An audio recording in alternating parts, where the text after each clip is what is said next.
Hi குட்டீஸ், நம்ம இன்னைக்கு என்ன பார்க்க போகிறோம்னு தெரியுமா? கொக்கு கதை. ஒரு காட்டுக்குள்ளே நிறைய கொக்கு இருந்துச்சு. அது பக்கத்துலேயே ஒரு குளத்துல நிறைய மீன் இருந்துச்சு. அந்த நிறைய மீன்களுக்கும் ரொம்ப பிடிச்சமான நண்பன் நண்டு. அந்த நண்டு என்ன சொல்லுதோ அதை தான் அந்த மீன்கள் எல்லாம் கேட்கும். நண்டு தான் கொக்கு வரும்போது எச்சரிக்கை பண்ணும். அந்த கொக்கு பறந்து ஒரு நாள் வரும்போது மீனை பிடிக்கிறதுக்கு கொக்கு வருது ஓடுங்க ஓடுங்கன்னு நண்டு எச்சரிக்கை பண்ணிச்சு. எல்லா மீனும் ஓடி போய் ஒளிஞ்சிக்கிச்சு. அடுத்து கொக்கு ஏமாற்றத்தோடு வீட்டுக்கு போச்சு.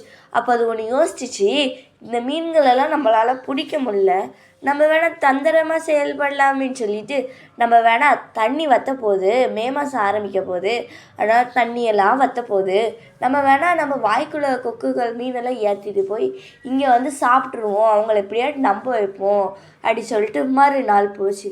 பயப்படாதீங்க, நான் உங்கள் நண்பன் தான், எங்கேயும் ஓடாதீங்க, நான் இன்றைக்கி உங்களுக்கு உணவு கொண்டு வந்திருக்கேன்னு சொல்லி கொடுத்து சாப்பிடும்போது எல்லா மீன்களும் அதை நம்பி சாப்பிட்டதுக்கப்புறம் மறுநாள் உணவு கொடுத்துச்சு.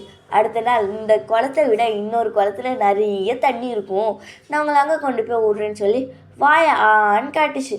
அதுக்குள்ளே எல்லா மீன்களும் நான் வரேன் துள்ளி குதிச்சு உட்காந்துச்சு. அந்த கொக்கு பறந்து போயிடுச்சு. மறுநாளும் அப்படியே வந்துச்சு.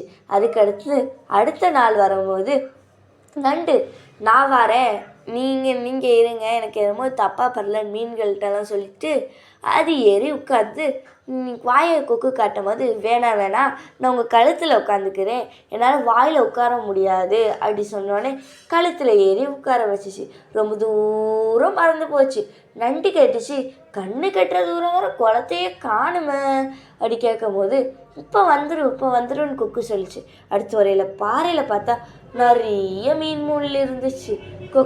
நண்டுக்கு புரிஞ்சு போச்சு, கொக்கு மீன்களெல்லாம் ஏமாத்தி நல்லா எல்லாத்தையும் சாப்பிட்டுருச்சுன்னு.